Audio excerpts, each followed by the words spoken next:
আজকে আমরা বানাবো মাছের মাথা দিয়ে বিউলির ডাল।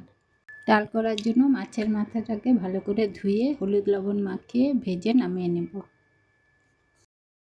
আমি এখানে 150 গ্রাম বিউলির ডাল নিয়েছি, শুকনো খোলায় ভেজে নামিয়ে নেব।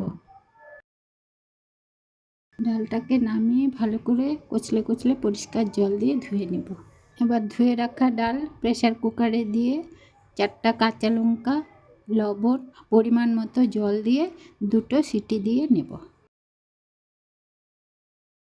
এখানে মশলার জন্য নিয়েছি জিরে গুঁড়ো, পেঁয়াজ কুচি, ধনেপাতা কুচি, শুকনো লঙ্কা, গোটা জিরে, তেজপাতা আর আদা বাটা। এবার প্রেসার কুকার খুলে হলুদ দিয়ে ডালটা কাটা দিয়ে নেব। কড়াইয়ে তেল দিয়ে তেল গরম হয়ে গেলে শুকনো লঙ্কা, গোটা জিরে, তেজপাতা আর পেঁয়াজ সম্বাদ দিয়ে দেব।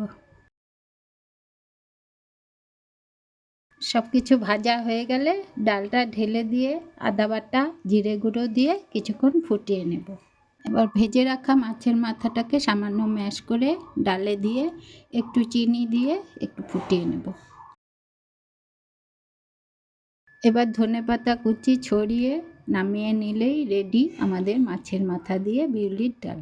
আজকে আমার রান্নাটা তোমাদের কেমন লাগলো অবশ্যই কমেন্ট করে জানিও, আর আমার চ্যানেলটাকে সাবস্ক্রাইব করে দিও নতুন নতুন রান্না পাওয়ার জন্য।